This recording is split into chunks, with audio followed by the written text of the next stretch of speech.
What happens when a 72-year-old black grandmother walks into a predominantly white martial arts studio, only to be met with snickers, eye rolls, and condescending whispers?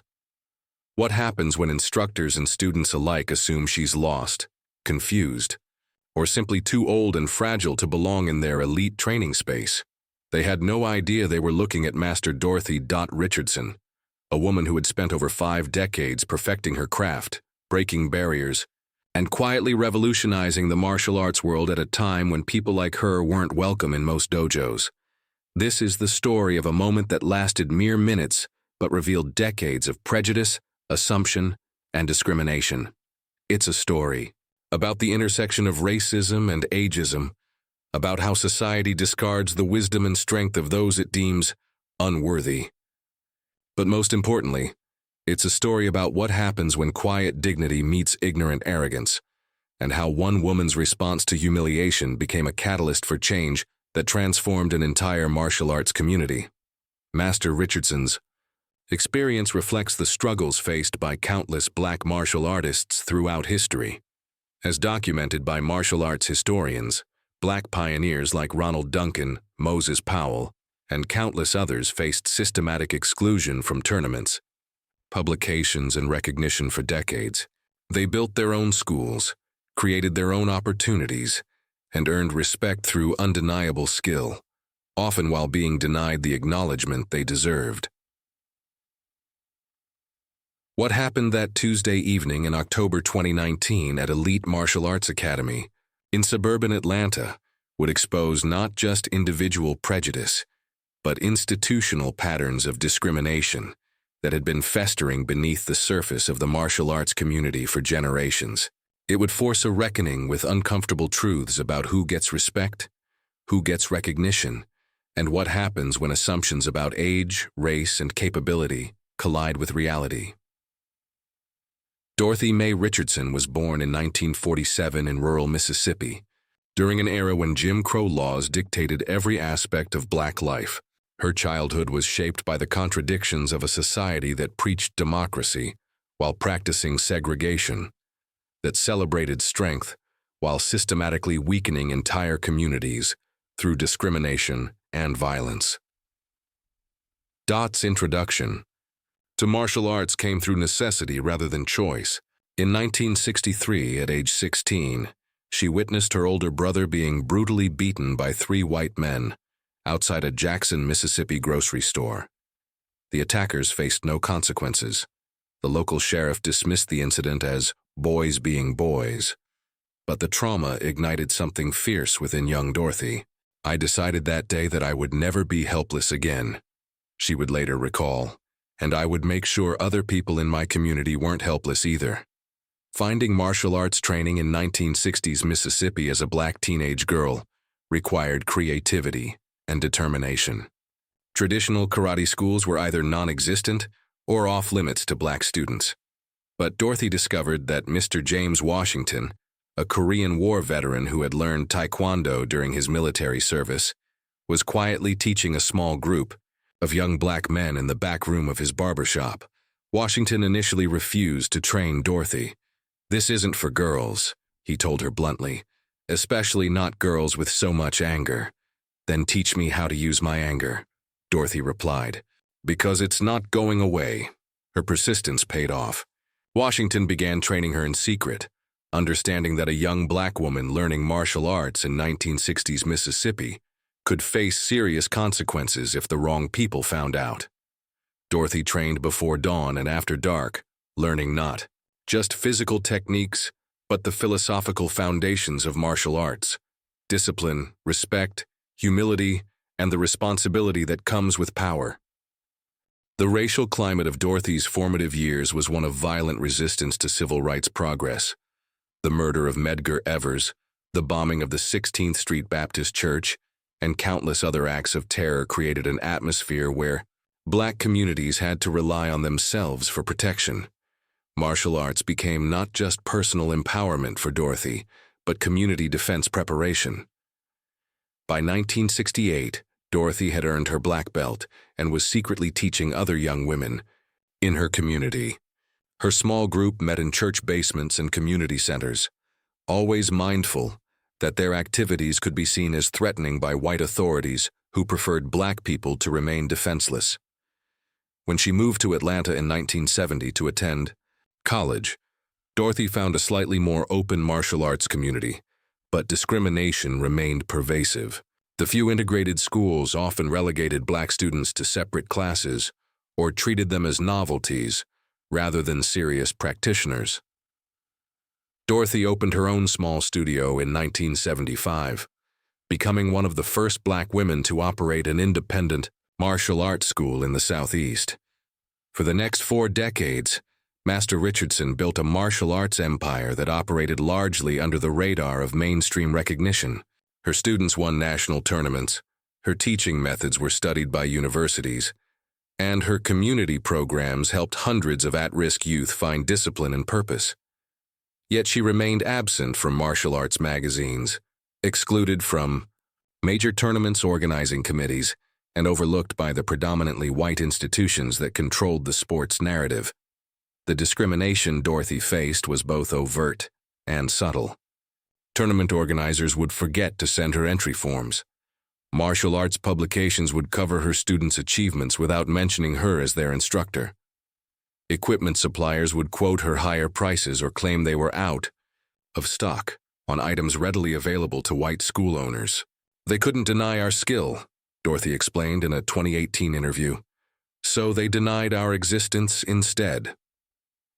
By 2019, Master Richardson had earned the respect of everyone who actually knew her work.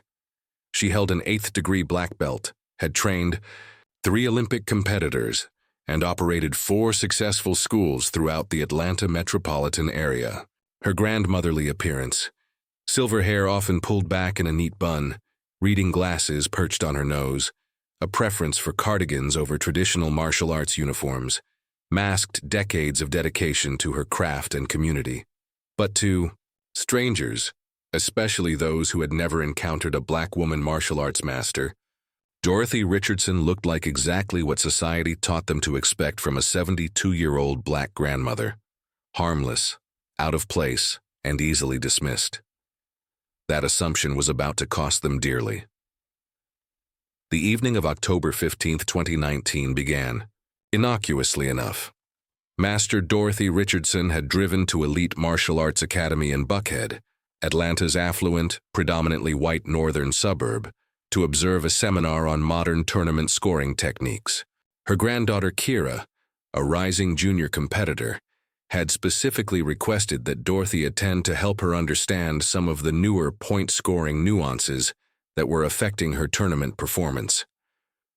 Elite Martial Arts Academy was exactly what its name suggested: an upscale facility catering to affluent families, with pristine equipment, professional lighting, and membership fees that effectively excluded most working-class practitioners. The school's walls were adorned with photos of predominantly white champions and instructors, and its promotional materials emphasized prestige and exclusivity over community service or accessibility. When Dorothy entered the reception area at 6:45 p.m., 15 minutes before the seminar was scheduled to begin, the young white receptionist looked up with barely concealed surprise and confusion. "Can I help you?" she asked, her tone suggesting that Dorothy was clearly in the wrong place. "I'm here for the tournament scoring seminar," Dorothy replied pleasantly, removing her reading glasses from her purse to review the information sheet Kira had given her. The receptionist's expression shifted from confusion to patronizing concern. "Oh, I think there might be some confusion. This is a technical seminar for advanced practitioners and instructors. Are you maybe looking for our senior citizens fitness class? That's on Thursdays." Dorothy smiled patiently. "No confusion, I'm exactly where I need to be." As she moved toward the main training area, Dorothy became aware of the whispered conversations and sideways glances from the 30 or so attendees, tournament competitors, school owners, and certified referees who had gathered for the evening's presentation. The room fell into an uncomfortable silence as she entered, with several participants exchanging looks that clearly conveyed their shared bewilderment at her presence.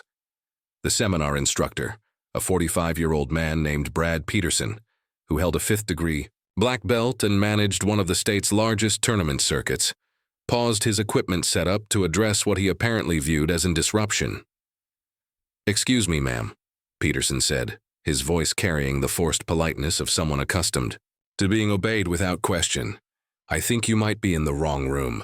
This is a fairly technical session that probably wouldn't be very interesting to someone who's not actively involved in competitive martial arts." "I appreciate your concern," Dorothy responded calmly. "But I'm quite involved in competitive martial arts. My students have been asking questions about some of the recent scoring changes, and I wanted to understand them better myself." Peterson's expression shifted to barely disguised incredulity. "Your students?" The way he emphasized the words made clear his skepticism that this elderly black woman could possibly be teaching martial arts. "Yes, my students," Dorothy confirmed, settling into a chair near the back of the room with the quiet dignity that had carried her through 5 decades of similar encounters. What followed was a master class in passive-aggressive discrimination. Peterson continued his presentation, but made a point of using technical terminology without explanation, speaking faster than necessary, and frequently asking if everyone was keeping up, while making pointed eye contact with Dorothy. Several attendees began making increasingly loud comments about how some people didn't understand that martial arts required years of dedication and couldn't be learned from watching movies or attending a few classes. The situation escalated when Peterson began demonstrating advanced sparring combinations and asked for volunteers to help illustrate scoring techniques. When no hands immediately went up, he scanned the room with exaggerated disappointment. "Come on, folks. Don't tell me we have a room full of martial artists who are afraid to demonstrate basic techniques." His gaze landed on Dorothy with theatrical surprise. "How about you, ma'am? Would you like to try a simple combination? Nothing too challenging? Maybe just a basic front kick and punch sequence?" The room erupted in barely contained snickers. Several people pulled out phones, apparently expecting to capture video of an elderly woman embarrassing herself. Peterson's invitation was clearly intended to humiliate Dorothy and demonstrate that she didn't belong in their elite gathering. Dorothy remained seated for a long moment, looking around the room at the faces full of anticipation and amusement. She recognized the scene for what it was, not an innocent invitation, but a deliberate attempt to shame her into leaving. She had faced similar situations countless times throughout her career, usually choosing to ignore the provocation and maintain her dignity through quiet persistence. But something was different this evening. Perhaps it was the accumulated weight of 5 decades of dismissal and disrespect. Perhaps it was the thought of her granddaughter facing similar treatment in years to come. Or perhaps it was simply that Dorothy Richardson had finally reached the point where silence felt like complicity. "Actually," she said, rising gracefully from her chair, "that sounds like an excellent idea." As she walked toward the demonstration area, removing her cardigan to reveal a modest black shirt and slacks, the whispers intensified. Someone audibly wondered if they should call for medical assistance, just in case. Peterson's confident smirk suggested he was already savoring his victory in what he clearly saw as a harmless prank on a delusional old woman. "Now, remember," Peterson said loudly enough for everyone to hear, "we're just looking for basic technique. Nothing fancy. Just show us what you think a front kick and punch combination should look like." Dorothy nodded politely, then asked a question that made several people in the room uncomfortably. "Would you prefer traditional tournament scoring or point-stop rules for this demonstration?"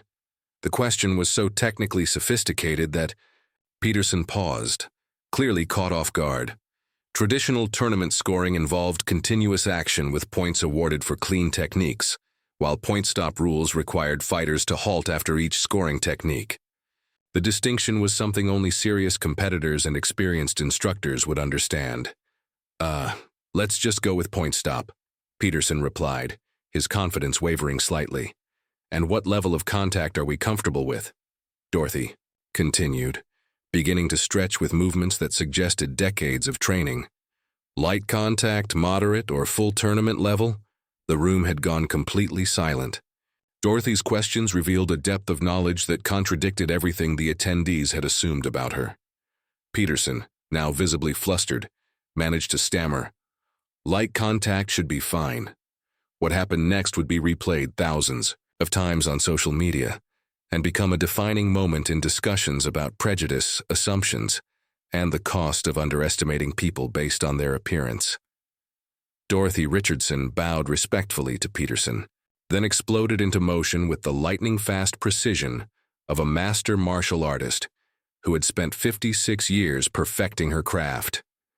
The video of Master Dorothy Richardson's demonstration went viral within hours of being posted, but the aftermath revealed as much about systemic discrimination as the original incident had about individual prejudice.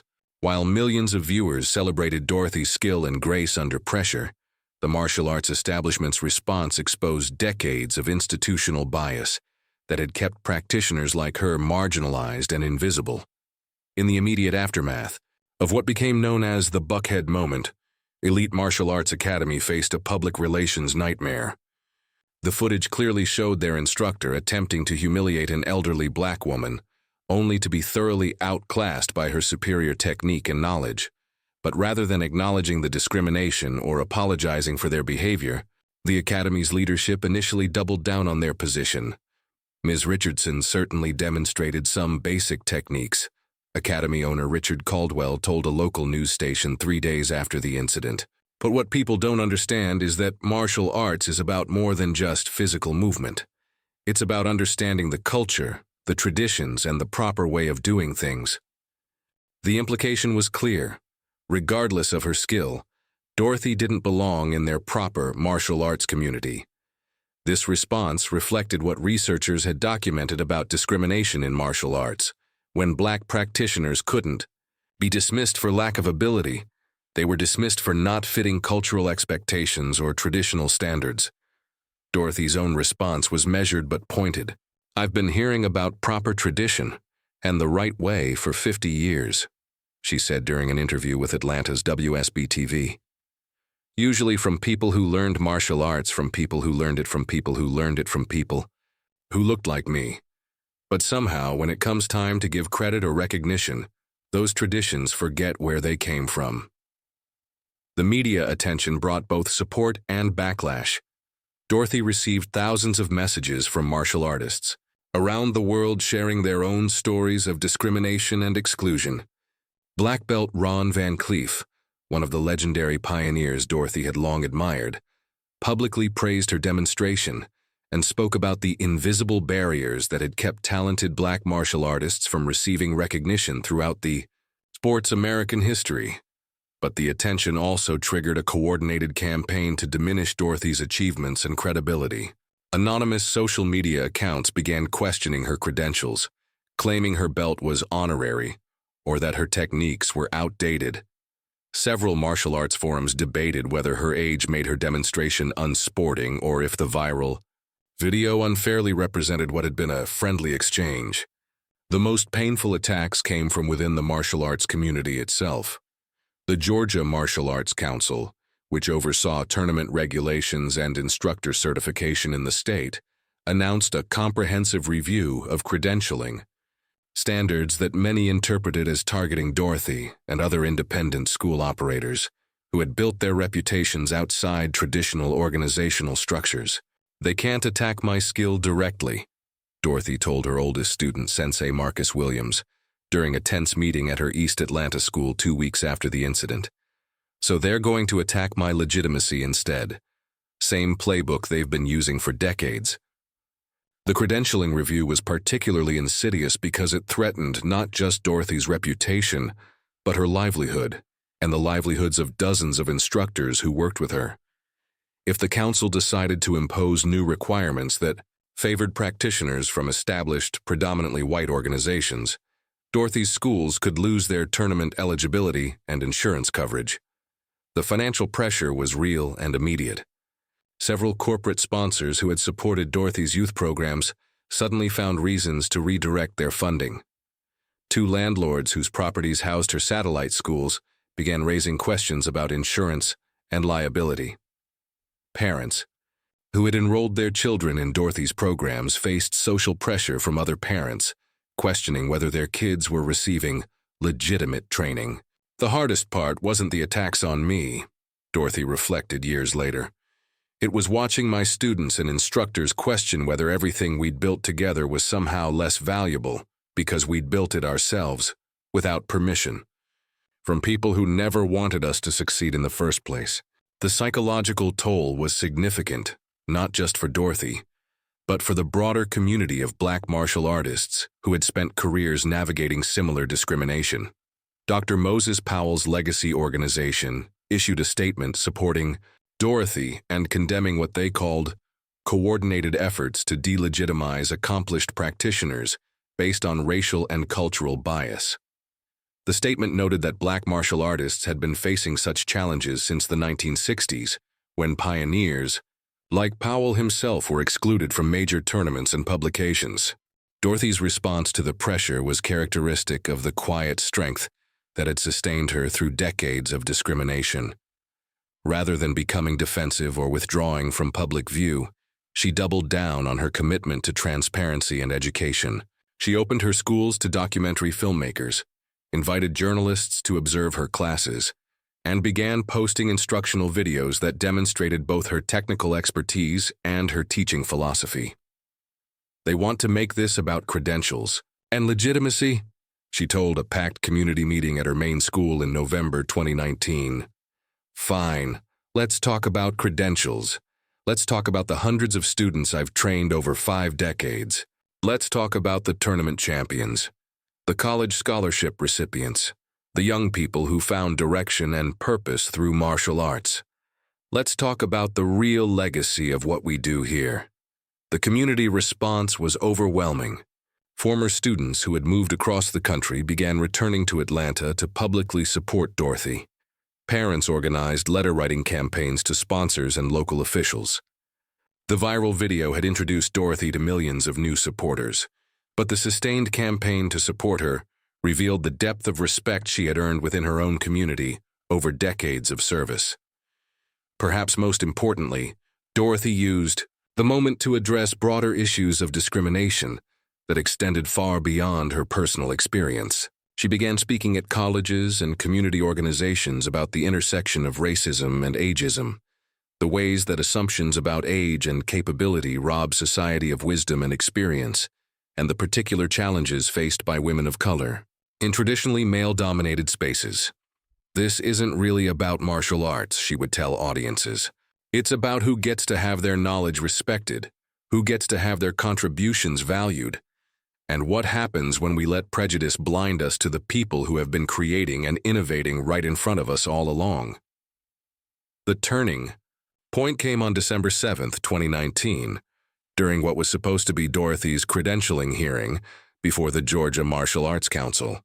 What unfolded instead was a dramatic confrontation that would fundamentally alter the power dynamics within the state's martial arts community and expose the institutional racism that had been operating beneath the surface for decades. The hearing was originally scheduled as a routine administrative review, but by December, it had become a spectacle drawing national attention.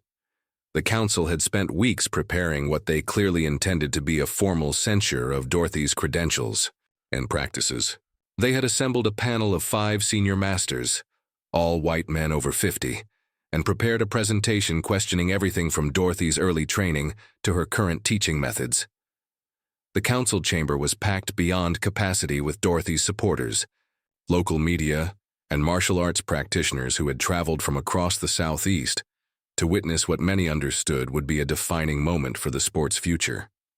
Outside, protesters held signs reading, "Respect your elders," and "Black belts have no color." The surprise came when Dorothy's legal team, led by civil rights attorney Carmen Rodriguez, presented evidence that transformed the hearing from an evaluation of Dorothy's credentials into an investigation of the council's discriminatory practices. "Your Honor," Rodriguez addressed Council Chairman Robert Fleming, "before we discuss Master Richardson's qualifications, we need to examine the qualifications and credibility of this body itself." What followed was a devastating presentation of evidence that Rodriguez's team had compiled over the previous 2 months. Internal emails between council members revealed explicit racial bias in their evaluation processes. Financial records showed that black-owned schools received significantly less tournament revenue sharing than white-owned facilities.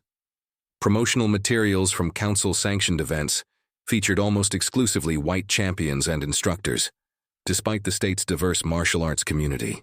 Most damaging of all were transcripts from previous council meetings, where members had discussed maintaining standards and keeping certain elements from gaining too much influence in the state's martial arts scene. The coded language was clear to everyone in the room, but the hearing's most powerful moment came when Dorothy herself took the stand to address the council directly. Rather than defending her credentials, she went on the offensive about the system that had required her to prove herself repeatedly throughout her career. "Gentlemen," she began, her voice carrying the authority of 5 decades in martial arts leadership, "I have spent more time training, teaching, and innovating in martial arts than some of you have been alive. I have trained champions, created curricula, and built programs that have served this community for longer than this council has existed." She paused, looking directly at each council member. "The question before us today is not whether I am qualified to be in this room. The question is whether you are qualified to judge me." What happened next stunned everyone present. Dorothy announced that she was not seeking the council's approval or recognition.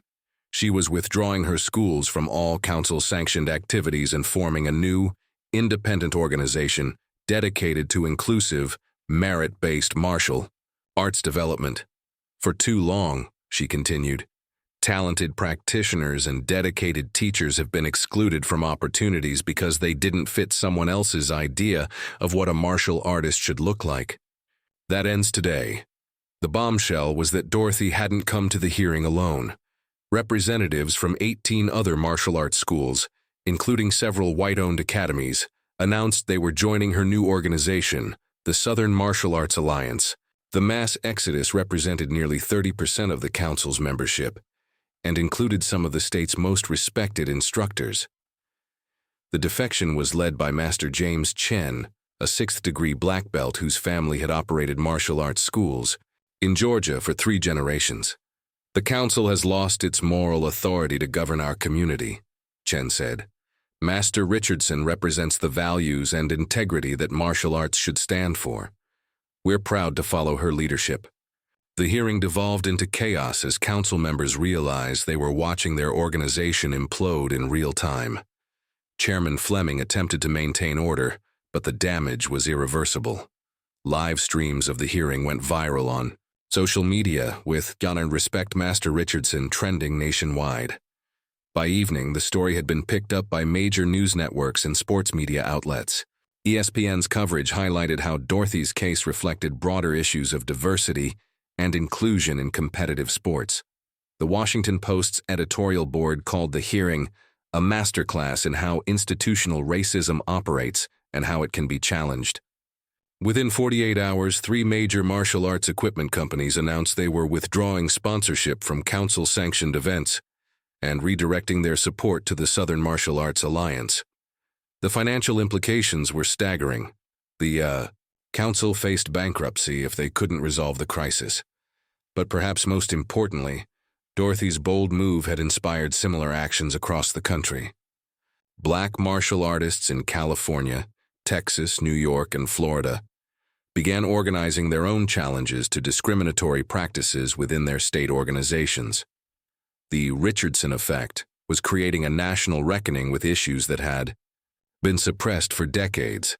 The 72-year-old grandmother, who had walked into Elite Martial Arts Academy 2 months earlier looking for information about tournament scoring, had become the catalyst for the most significant civil rights movement in American martial arts history. The transformation that followed Dorothy Richardson's December hearing created ripple effects that extended far beyond Georgia's martial arts community. Within 6 months, the Southern Martial Arts Alliance had grown from 18 founding schools to over 150 member organizations across 12 states, fundamentally altering the landscape of competitive martial arts in the American South. The Alliance's approach represented everything the traditional councils had resisted. Tournament judging, Panels were diverse and transparent. Promotional opportunities were merit-based rather than network-dependent. Youth programs emphasized community service alongside competition. Most importantly, the Alliance actively recruited and supported instructors from underrepresented communities, creating pathways to leadership that had been systematically blocked. For decades, Dorothy's personal vindication came through the overwhelming success of her students under the new system. Without the barriers and biases of the old council structure, her competitors began dominating regional tournaments. By 2021, athletes from Dorothy's schools had earned 17 national championships, including 3 Olympic team spots. The success forced even her harshest critics to acknowledge what her community had known for decades. Dorothy Richardson was one of the most effective martial arts instructors in the country. The financial impact was equally dramatic.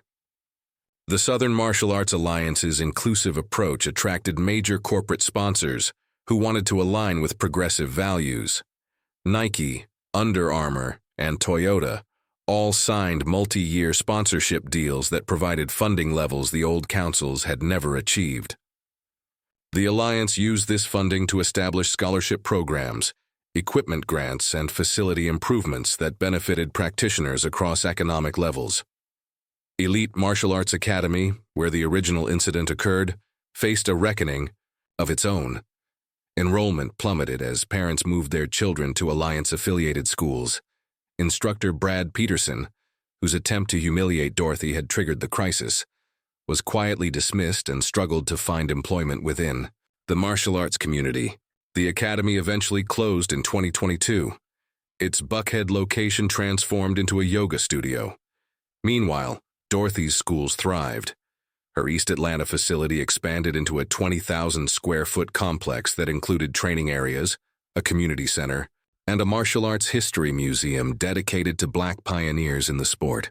The museum featured exhibits on practitioners like Moses Powell, Ron Van Cleef, and Ronald Duncan, masters whose contributions had been overlooked for too long.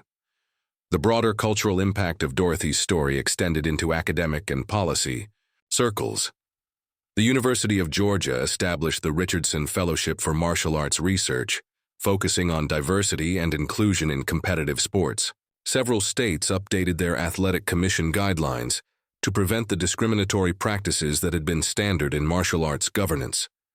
Perhaps most significantly, Dorothy's experience sparked conversations about ageism that resonated far beyond martial arts. Her appearance on 60 Minutes, titled "Never Underestimate Experience," highlighted how American society systematically discounts the capabilities and contributions of older adults. The interview drew over 15 million viewers and generated thousands of letters from seniors who shared their own stories of age-based discrimination. Dorothy's response to this attention was characteristic of her approach throughout the controversy. She redirected focus from her personal story to systemic issues. "I was fortunate," she told interviewer Leslie Stahl. "I had the resources and support to fight back. But how many other people with knowledge and skills are being dismissed every day because someone looks at them and decides they don't fit the right profile?" The question resonated particularly powerfully during the COVID-19 pandemic, when society's treatment of elderly populations came under intense scrutiny. Dorothy became a spokesperson for organizations advocating for senior rights and age discrimination reform, using her platform to address issues that affected millions of Americans.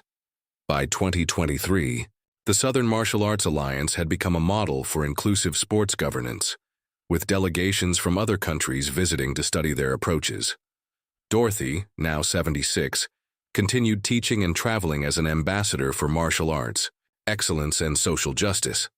Her autobiography, The Way of Respect, became a bestseller and required reading in several university sports management programs. The transformation of Georgia's martial arts community had taken less than 4 years, but its implications would last generations.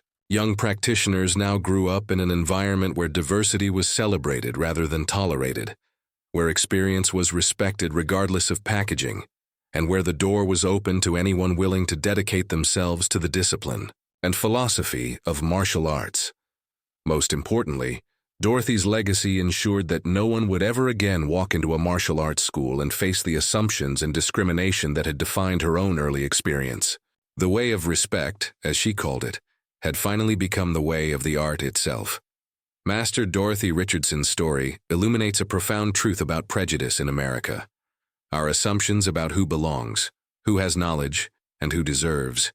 Respect often blind us to the extraordinary people living among us. The instructors and students who dismissed a 72-year-old black grandmother didn't just reveal their individual biases. They exposed how discrimination operates as a form of willful ignorance that robs entire communities of wisdom, talent, and innovation. Dorothy's experience reflects the intersection of multiple forms of prejudice that millions of Americans face daily. Ageism tells us that older people are fragile, out of touch, and irrelevant. Racism tells us that black excellence is exceptional rather than expected. Sexism tells us that women, particularly older women, are inherently less capable in domains associated with strength and authority. When these prejudices combine, they create a perfect storm of dismissal and disrespect. But Dorothy's response, her quiet dignity, her masterful demonstration, and her strategic challenge to institutional discrimination offers a roadmap for resistance that extends far beyond martial arts. She showed that confronting prejudice requires not just individual courage, but systematic action to change the structures that enable discrimination to flourish. The transformation of Georgia's martial arts community proves that change is possible when people of goodwill choose to challenge rather than accommodate injustice. The alliance Dorothy built included practitioners of all races and ages who recognized that their sport could only reach its potential when it welcomed everyone willing to dedicate themselves to its principles. Dorothy Richardson's legacy reminds us that respect cannot be demanded, it must be demonstrated. But it also reminds us that when respect is withheld because of prejudice rather than performance, we all lose. The next time we encounter someone who doesn't match our expectations of expertise or authority, we might ask ourselves, what assumptions are we making? What knowledge might we be dismissing? And what would happen if we chose curiosity over judgment, respect over ridicule? The way of respect, as Master Richardson taught us, is ultimately the way forward for us all.